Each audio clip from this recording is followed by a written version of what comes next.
14일을 시작으로 윤석열 대통령의 탄핵 심판 정식 변론 기일이 헌재에서 본격화합니다. 탄핵 심판 소추 사유에서 형법상 내란죄를 제외하는 문제, 이걸 두고서 지금 장외 공방이 거센데요. 윤석열 대통령을 탄핵 소추한 국회 측의 대리인단이 어제 첫 기자 간담회를 열고서 이 내란죄 제외 부분과 관련해서 강하게 비판을 하면서 여론전에 나섰습니다. 내란죄는 애초에 탄핵 소추 사유가 아니기 때문에 철회가 아니다. 이게 지금 대리인단의 주장입니다. 네, 이 국회 측 대리인단은요, 내란죄 철회가 아니라 탄핵 소추 의결서 내용을 분명히 한 것이다라고 강조를 했습니다. 그러면서 이 내란죄의 범죄를 판단해 달라고 하는 이 탄핵 소추 사유는 애초에 존재하지 않는다면서 탄핵 소추 의결서에 이 내란죄라는 그런 표현이 언급이 된 거는 윤 대통령의 국헌 문란 행위가 내란죄에 해당될 정도로 이 중대한 헌법 위반이라는 그런 청구인의 평가일 뿐이고, 이런 내란죄라는 평가는 이 별개의 탄핵 소추 사유는 아니다라고 주장을 했습니다. 그러니까 이 형법상 내란죄는 이 대통령의 헌법 위반을 입증하기 위해서 덧붙인 것에 불과하다라는 건데요. 이 헌법재판소라는 기관의 탄핵 심판이라는 그런 취지에 맞춰서 형법이 아닌 헌법 위반 여부를 따지겠다는 취지라면서 이 학교폭력 심사 절차에도 빗대기도 했습니다. 학폭위가 법원에서 재판을 받아야 할 이 학교폭력 가해자의 폭행죄에 대한 유무죄까지 심사하는 건 아니다. 뭐 징계, 그러니까 뭐 정학이나 퇴학 이런 걸 심사하는 거지 유무죄까지는 심사하는 건 아니지 않느냐라고 되묻기도 했는데요. 이 관련해 국회 측 대리인단 발언 들어보시겠습니다. 탄핵 소추 사유의 핵심을 소추 의결서에 나오는 표현 그대로 한마디로 요약하자면 내란 우두머리의 국헌문란 행위입니다. 이 부분 소추 사실은 준비 절차 과정에서 한 글자도 철회되거나 변경된 적이 없습니다. 따라서 저희는 탄핵 소추 의결서에 들어가 있는 이 내란 행위에 대해서 빠짐없이 판단받을 것입니다. 여권에서는 이 민주당이 주도한 이 국회 측 대리인단의 이 내란죄 철회를 두고서 민주당 이재명 대표의 이 선거법 위반 항소심, 그러니까 이재명 대표의 피선거권이 제한될 가능성이 있는 이 선거법 위반 항소심 법정형을 확정받기 전에 대선을 치르려는 의도가 아니냐라는 지적이 나오기도 했습니다. 이에 대해서 이 국회 측 대리인단은요, 이 야당 대표의 정치적 이익을 위한다는 프레임으로 이 재판을 뒤집으려는 시도는 이 국민의 한 사람으로서 안타깝다, 이렇게 반박하기도 했습니다. 이에 대해서 국회 측 대리인단, 그다음에 민주당 측은요, 이건 결국 이제 지금 국민의힘 측에서 주장하는 식의 그런 얘기는 전혀 일리가 없다. 결국은 탄핵 소추 자체에 관한 거는 본질에 해당하지 않는 문제이기 때문에 아무 문제가 없다. 지금 이렇게 주장을 합니다. 하지만 여당과 윤 대통령 측에서는요, 이 민주당이 주도하는 국회 소추 대리인단이 탄핵 사유에서 내란죄를 철회한 거, 그거는 맞다. 그리고 이건 소추 사유를 크게 바꾼 것이기 때문에 탄핵 심판 자체가 각하되고 더 이상 진행돼서는 안 된다고 반발하고 있습니다.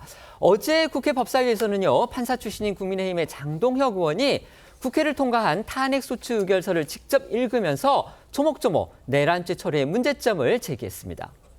네, 먼저 장동혁 의원은요, 헌재가 1차 변론 준비 기일에 형법상 내란죄 성립 여부는 넣지 않은 채 이 계엄 선포와 포고령 1호 발표 등 헌법과 개헌법 위반 위주로 4개 항을 국회 측 탄핵 소추 사유 쟁점으로 정리한 건 이 국회가 의결한 탄핵 소추 결의서의 탄핵 사유와 동일성이 없다고 주장했습니다.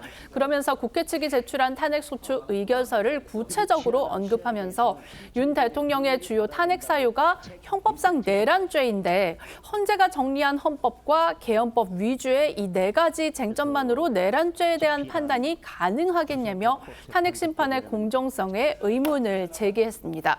또 장 의원은 내란죄 철회 논란에 대해서 헌법재판연구원이 지난 2015년 발간한 헌법재판소법 해설서를 인용해서 677쪽의 탄핵 사유 일부가 취하되면 국회 재의결이 필요하다고 강조를 했는데요.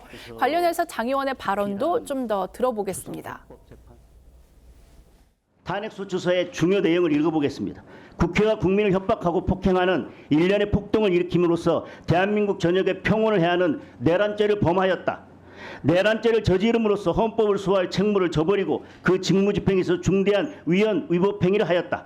구체적 탄핵 사유에 가서는 뭐라고 하고 있냐면요. 비소추자의 위와 같은 행위는 형법의 내란죄, 직권, 남용, 권리행사죄, 특수공무집행 방해죄 등 중대한 범죄 행위에 해당한다. 이렇게 되어 있습니다. 내란죄는 형법상 가장 중대한 범죄이며 이러한 이유로 대통령의 불소추 특권이 배제되는 것이다. 구체적인 탄핵 사유, 헌법, 법률 위반의 중대성 모두 다 내란죄의 우두머리이기 때문에 지금 그렇게 됐다고 했고, 그러면 헌재에서 정리한 이 쟁점 4가지가 국회에서 의결한 탄핵 소추의 내용과 기본적으로 사실관계에서 동일합니까? 내란죄에 해당하는지 여부에 대해서 헌재에서 충분히 판단할 수 있겠습니까? 이게 공정한 심판이 되겠습니까?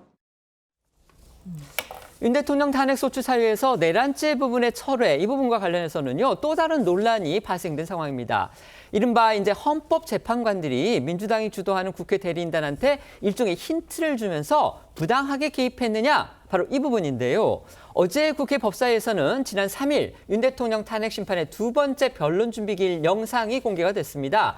당시 국회 대리인단 소속의 한 변호사가 재판부가 이런 걸 권유했다 이런 뉘앙스의 발언을 해서 논란을 자초했다는 지적이 나오고 있습니다. 네, 말씀하신 대로 내란죄 철회와 관련한 모든 논란의 시작은 지난 3일 2차 변론 준비 기일에서부터 시작됐는데요. 당시 정형식 수명재판관이 윤 대통령의 내란 혐의를 형법이 아닌 헌법으로 재구성하겠다는 입장인지를 국회 측 대리인에게 확인하자 대리 측 변호사가 이에 동의하며 재판부가 권유하신 바라고 생각하고 있다. 이런 발언을 한 겁니다. 이런 사실이 알려지자 헌재 재판부가 국회 측에 일종의 가이드라인을 사전에 제시한 것이 아니냐는 의혹이 불거졌고 국민의힘 신동욱 수석 대변인은 그제 논평을 통해 민주당 측과 헌법재판소가 짬짬이한 것이 아니라면 왜 내란죄를 제외하는지 설명이 필요하다고 강조했는데요. 어제 국회 법사위에서도 국민의힘 주진우 의원이 국회 측과 재판부의 교감이 없었는지 해명이 필요하다면서 논란의 시초가 된 2차 변론 준비 기일 영상을 공개한 겁니다. 그러자 국회에 출석한 김정원 헌법재판소 사무처장이 교감설은 사실이 아니라고 해명하기도 했는데요. 지난 2차 변론 준비 기일 영상과 헌재 측 해명 들어보시겠습니다.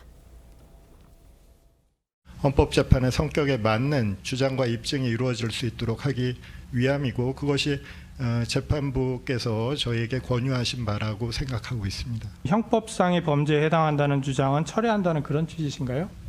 사실상 철회한다는 주장입니다. 그러니까 이 변호인은 그렇게 느낀 거예요. 재판부가 그 형사재판은 너무 길게 걸리니까 헌법재판으로 다뤄서 형사적인 처벌 여부에 대해서 판단을 안 하는 것이 좀 유리하겠구나. 청구인 측하고 재판부의 권유에 따라서 이제 청구인이 저런 것을 하였다는 그런 주장은 그것은 절대로 사실이 아니기 때문에 그 점에 대해서는 그 의심을 좀 거두어 주시기 바랍니다. 최종적인 판단이 재판부에서 나올 때까지 좀 지켜봐 주시기 바랍니다.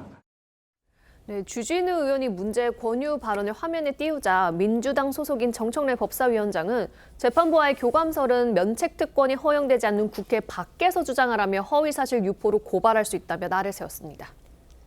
저희가 보여드린 그 2차 변론 준비 기일 당시의 그 발언에 대해서요. 어제 국회 측 대리인단 기자회견 가졌다고 말씀을 드렸는데 이와 관련해서 또 해명을 내놨습니다.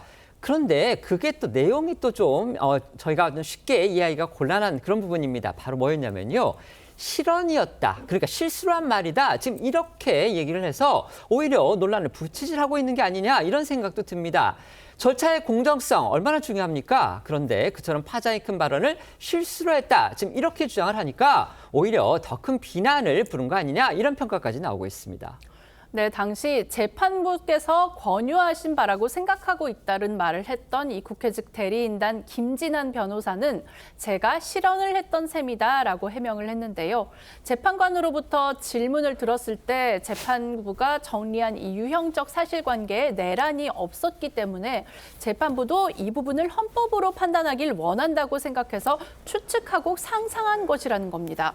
그러면서 재판부로부터 내란죄 철회에 대해 전혀 권유받은 바가 없다고 헌재 개입 의혹에 대해서는 선을 그었습니다. 하지만 이런 해명을 두고서요. 국민의힘의 주진우 의원은요. 재판부가 권유했다는 취지의 표현을 사용한 것에 대한 그런 해명으로 과연 합당하느냐 자신은 동의할 수 없다. 또 이렇게 지적했습니다. 네, 주진우 의원은 오늘 SNS에 적어도 그 발언을 한 변호사 본인은 이 내란죄를 빼는 것이 재판부의 의중이자 권유라고 느꼈다는 뜻이라면서 달리 해석할 여지가 없다. 탄핵 소추인단 변호사가 왜 재판부가 권유했다는 그런 취지의 표현을 썼는지 제대로 된 설명을 못한 채 얼버무리고 있다라고 꼬집었습니다. 그러면서 이 내란죄를 빼면 탄핵이 기각될 위험성이 커지는데 탄핵 소추인단 측이 이 재판부의 권유 내지 힌트 없이 이 내란죄를 자신 있게 빼는 것이 가능하냐라는 의문을 제기를 했고요. 헌재가 4월 18일 이 헌법재판관 임기 만료 전에 선고하려고 안달복달하는 것이 뻔히 보이니 이 탄핵 소추인단 측이 재판부 권유로 느낀 것이다라고 추측하기도 했습니다.